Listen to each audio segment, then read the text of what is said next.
At the end of the day, you know, it's my fault regardless. General deer unit. Didn't buy a deer tag this year because I never hunt deer.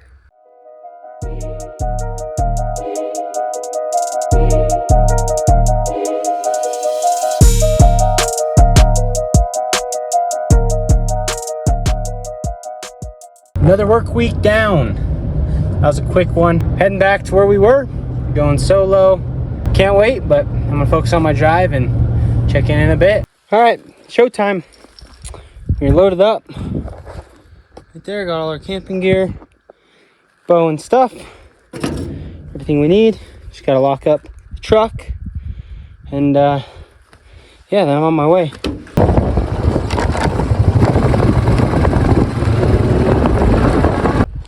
Pack is ready. Just gotta throw the gaiters on and get the trekking poles good to go. We'll head out. I'm using these gaiters from Kenetrek. They're Velcro, and then they have a strap on the top. Super handy for creek crossings and all things hunting, honestly.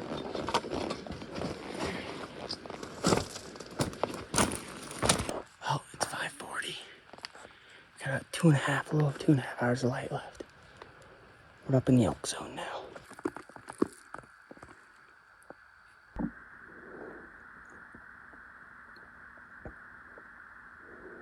Pretty big muley buck. Got a kicker coming off his G3 on that right side too. So here's the setup. I think it's gonna be a little chilly tonight.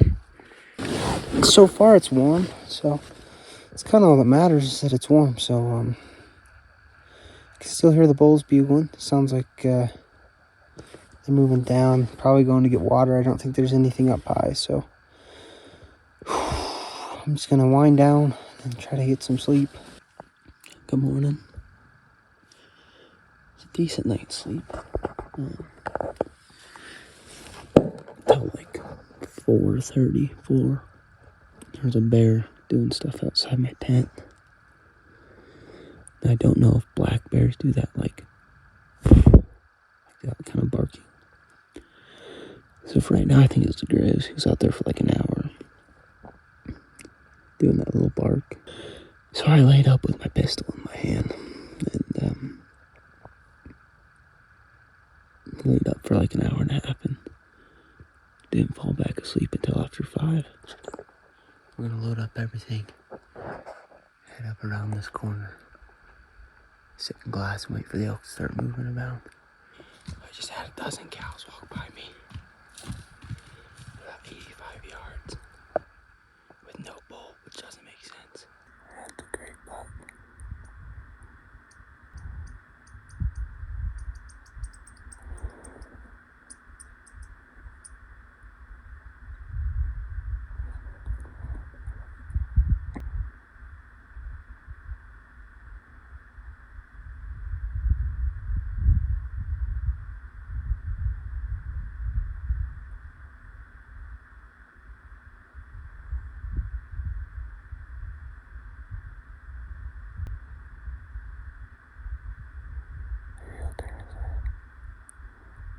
Junk he's got going on.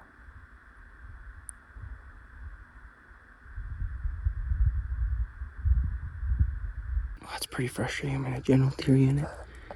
Didn't buy a deer tag this year because I never hunt deer.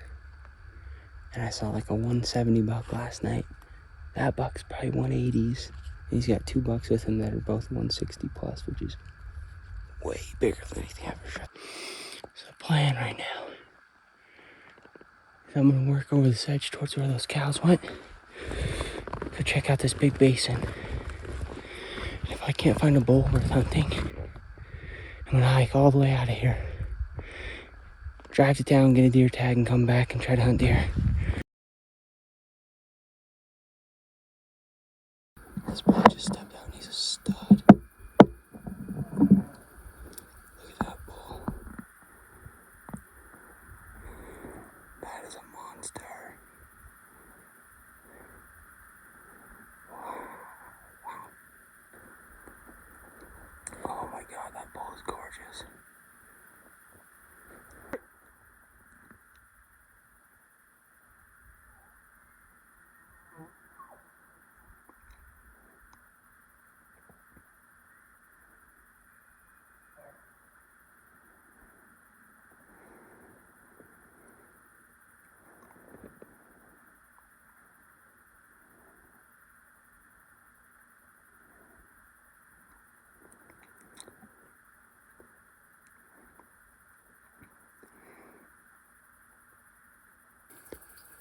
bulls at about 500 yards.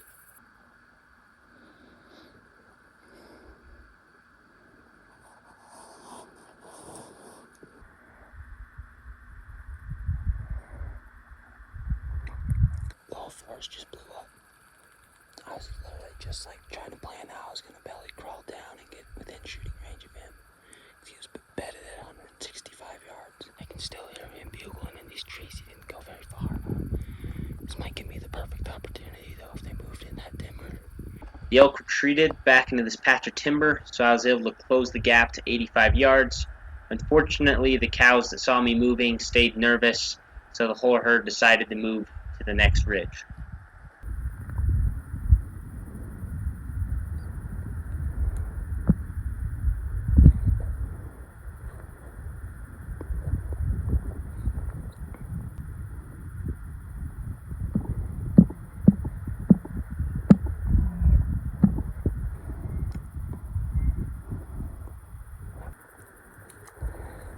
That bull's so gorgeous. I'm gonna try to save some foam battery. We're gonna be hunting him until we get him killed or until I have to go back to work. All his cows were trying to leave and he went rounding them up. Well, I was gonna be fine sitting here and watching them all day, but I don't know what the heck just spooked them because I'm 500, 600 yards away. It wasn't me. There might be some people that come up that bottom or try to get in close, but I guess now I have to wrap all the way around, get up where they just were, and then I guess I'm gonna have to try to relocate them. God dang it, dude! They were just hanging out. What the hell happened?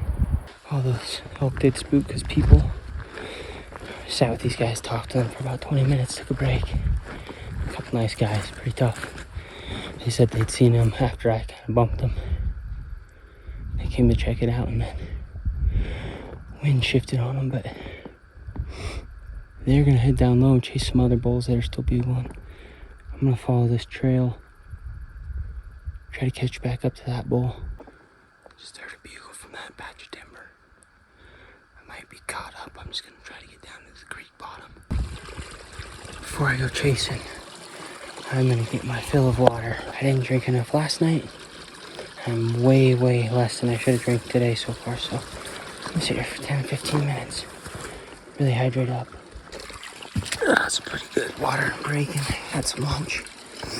Use this pool to try to get some stink off me. As I got into the next patch of timber, I ran into the elk and they kind of spooked. Into the next little patch of trees, they immediately started bugling, started settling down.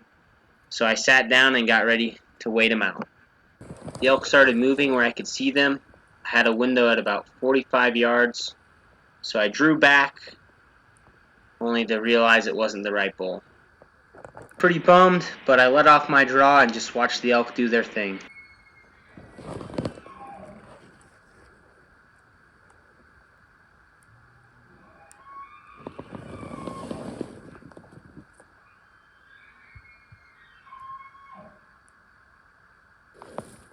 I sat in range of these bulls and a bunch of cows for probably 45 minutes. They were screaming all around me the entire time, chasing their cows all around. Somehow that big bull just disappeared on me.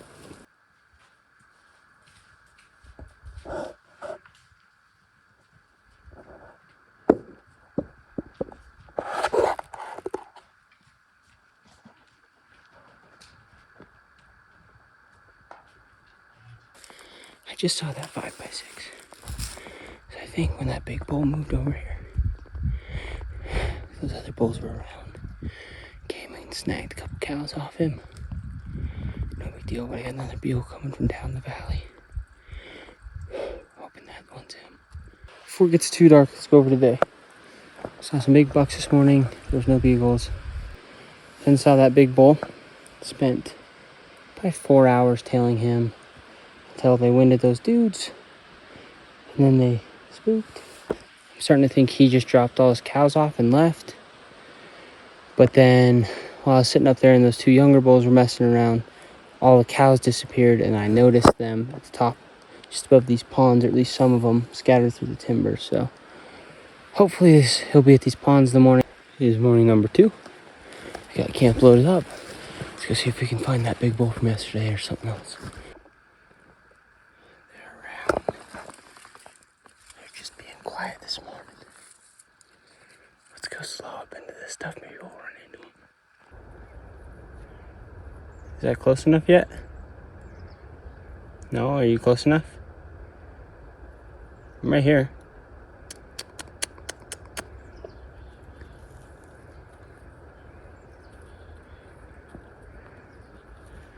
You're a neat little bugger, aren't you? It's about 1 o'clock. Fishing's been hot today. It's been, you know, I've only seen like 2 elk and they were running way, way down low when I was up high. I've heard a few people, and now there's boot tracks on this main trail coming in and out. And I'm like 4 miles in here, which means these guys are going hard. The only pocket I haven't really hit, it's so thick, they're impossible to hunt, so I think I'm just gonna hike out of here. Just want to say that's a pretty typical weekend of elk hunting as far as like running into people. That was a really big bull to see. Biggest I've ever seen on the hoof in the wild, or on public land anyway. So yeah, pretty cool, but still tough. I feel like I blame those guys for I mean, obviously they ruined the evening hunt or the afternoon hunt or whatever on that big bull by getting winded by him and then them taking off another mile or so further in. So, but I messed up in the morning, and because of my mess up, they saw him. So at the end of the day, you know, it's my fault regardless. It just sucks I couldn't relocate him. So it's like 8 guys up that draw now. I saw 5 more guys on my hike out, so it's gonna be packed in there. But I'm loaded up. I'm gonna get out of here, and we'll see you guys next weekend for that Montana hunt. Stay tuned.